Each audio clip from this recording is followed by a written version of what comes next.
the best Ticket to Ride small box games.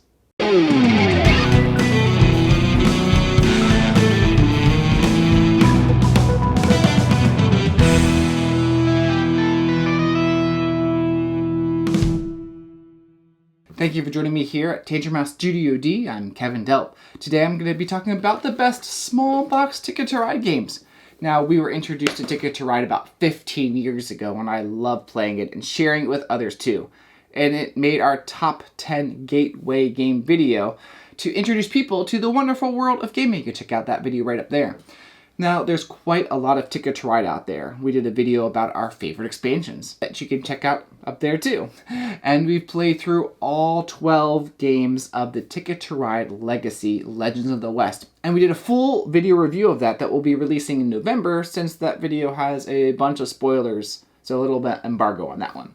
Now in this video, I'm just focusing on the 5 small box versions that have been published over the last few years, including the newest one, Ticket to Ride Berlin, right there.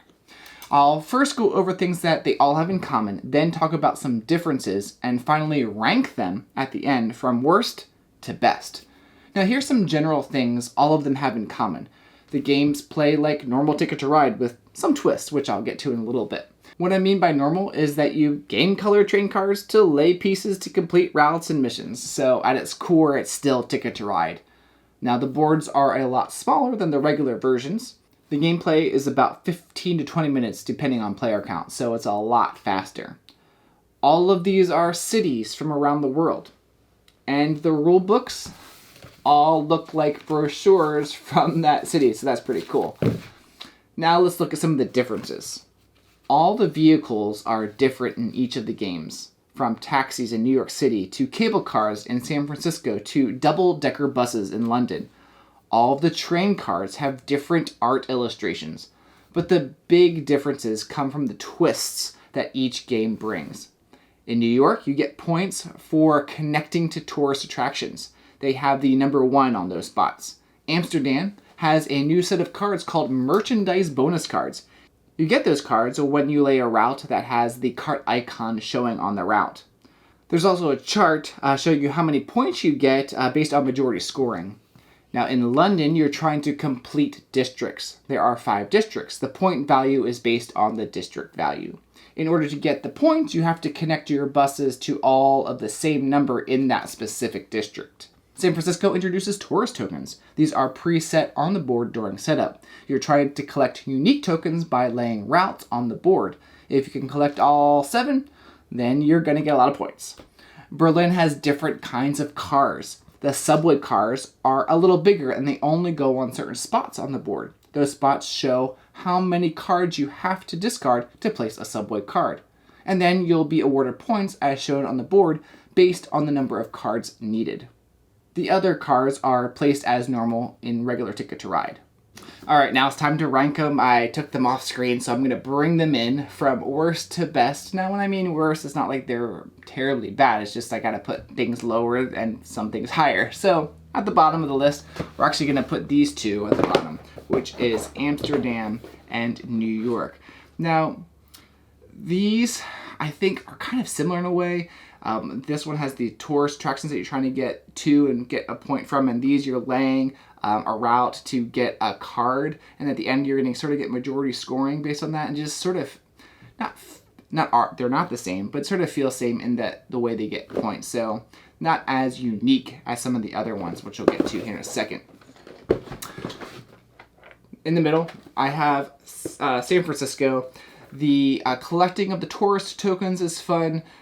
Some of them they're all preset at the beginning of the game. Some of them are in specific spots, and then 2 sets are put in different spots at the beginning of the game based on where the players want to put them. I think it's in reverse turn order. But getting the different unique tokens and trying to get to the different ones is kind of fun in that. And I think what I also really like about San Francisco is the little cable cars. They're just really cool looking. So that's why this one's in the middle. And the number 2 spot is Ticket to Ride Berlin. This is the newest one. What I really like about this one is that there's the 2 different cars that you're laying. So you have the street cars and you have the subway cars, and just the interplay between those two, the decisions that you're making, and boy, I really want to connect the route this direction, but I have a certain number of subway cars and a certain number of streetcars, and trying to manage that is very interesting to me. I also think, or the other interesting rule, I think all the other small box games, the game end is triggered when someone has 2 cars left or fewer. This one is you have to have 1 car left or fewer. So that means you are using almost all of your cars, subway cars and the train cars, which, once again, is the managing of that. Which route you're going to do? Are you going to pick more missions? Are you just going to lay them in order to get routes for points? The way the map is set up is a little bit longer than the other ones. It's a 3-fold instead of a quad-fold is interesting too. So that's where Ticket to Ride Berlin is for me. And then, I guess I should put these up here. And then the last one, or the top one, I should say, top one, is Ticket to Ride London. So theme for me, I love London. Melissa and I went there a couple years ago and just had a great time just touring the city. I love the double-decker buses, get to ride in them, so it was kind of fun to have them as you're playing with them in the game. And then the gameplay itself is very interesting with trying to connect your routes to the different districts. And some of the districts are smaller, so it's easier to get to, and some of the other districts are bigger, but they're going to have more points to them. So I enjoy that challenge on which districts am I going after. So not only you're managing the routes that you're going on to, the missions you're trying to complete, but also the districts and trying to connect to those in order to get a lot of points that way. So that's my ranking. At the bottom, New York, Amsterdam. In the middle, San Francisco, Berlin, and then London. If you've played these, or if you've played any of them, tell me what you liked or didn't like about them. Which one would you put on the top? Maybe you like me and you like London the best, or maybe you like another one. Let me know. I'd love to hear your thoughts on that. Thanks for watching this video.